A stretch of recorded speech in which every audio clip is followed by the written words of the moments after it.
It is said that the human body can live to about 120 years, but all our lives we eat wrong.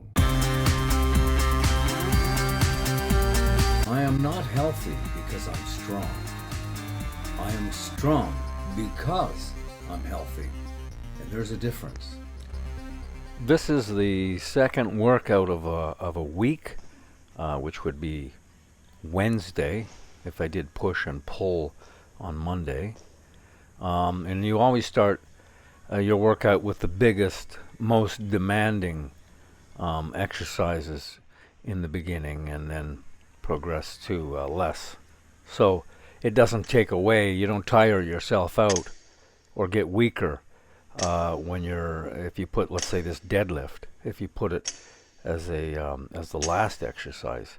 So you warm up, like 15 reps or so, and then come down. I think here I do 10, and but you can see as I go heavier, I'm not quite doing it right. I lock out my legs slightly premature. I will when I get over 300 pounds on the next one,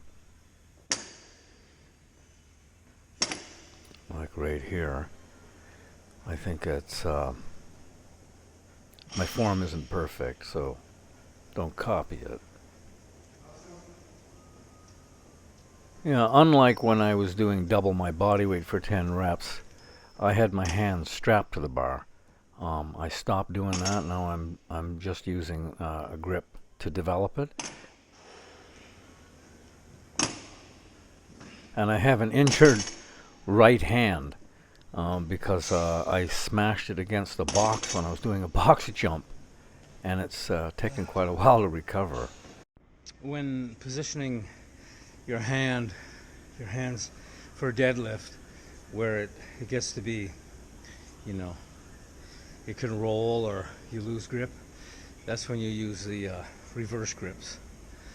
Both hands are reversed, but you can't center them on the knurling as you'd think. Here's the knurling. I usually put my middle finger on the knurling, at the edge of the knurling. But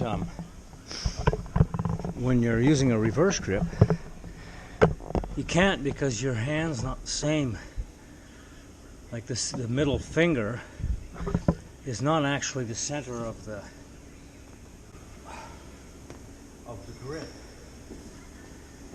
So if I'm going to put this middle finger on that knurling, and this one, I'm not. I'm going to move it this way.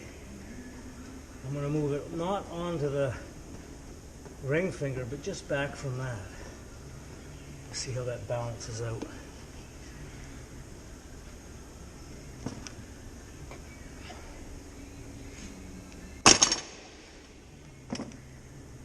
Not too bad. Balance is very important. You don't want to be struggling against it. Then we go for legs, which would be, for me, it's secondary to the deadlift. It's almost the same muscle groups, just a little bit different priority. So here I am. A lot of people can't squat. A lot of people can't deadlift. There's other ways around back exercise for that.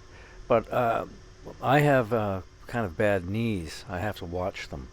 So I like to do a squat exercise, but this way I can position my feet where if it was a free weight squat, I'd probably lose my balance because my feet are slightly more forward than they would be in the natural position.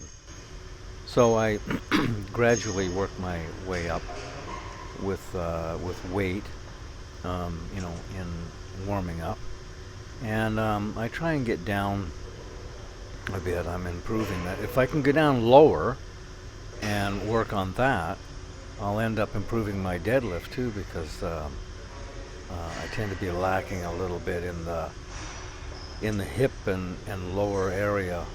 When my leg is bent more, I tend to be lacking in that bottom area. So I need to practice that a bit more. One thing I'd like to say is I don't put a lot of time into this. I want to make it tolerable for the long term. So I don't aim to be super strong or have larger muscles. If you want that, that's great. I've just learned not to sacrifice for something that I can't maintain. So these workout sets, I usually do 2, sometimes 3, but that's good enough. So from these squats, or anything that you want to do in the squat fashion, is that was just completed.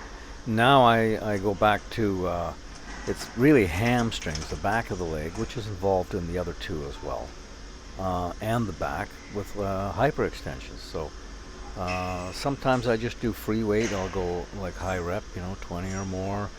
Sometimes I'll throw a 25 pounder in my arms, even a 45 pounder, depending, but I keep my reps above 10 basically on this exercise.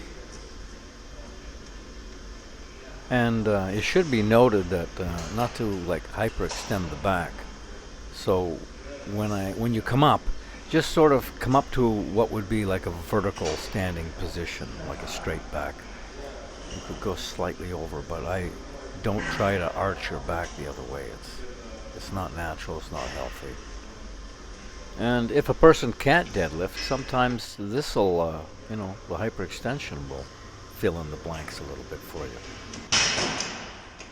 So now that the hamstrings and the buttocks are fatigued, it's a good way to finish off with a little bit of isolation on the hamstrings, just by doing some leg curls here. They're pretty good. They'll help you out a lot, and offer some balance to your legs, look better.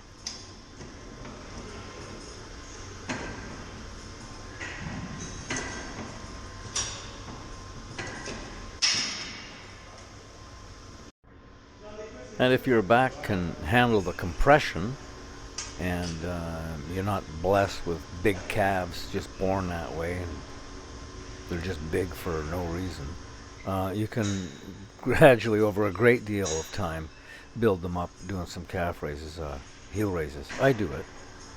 I could benefit from it. And that pretty much wraps it up. I'm just gonna unload my spinal cord a little bit, and do some, opposite to the back. I'm gonna do some leg raises for my abs, and just hang there and do 1 or 2 sets, and then I'm out of there. That's it. Please subscribe and hit the like button. I'll have a couple of more exercise videos up, and you can Facebook friend me if you wish, which is good for questions and opinions, sharing information, that type of thing.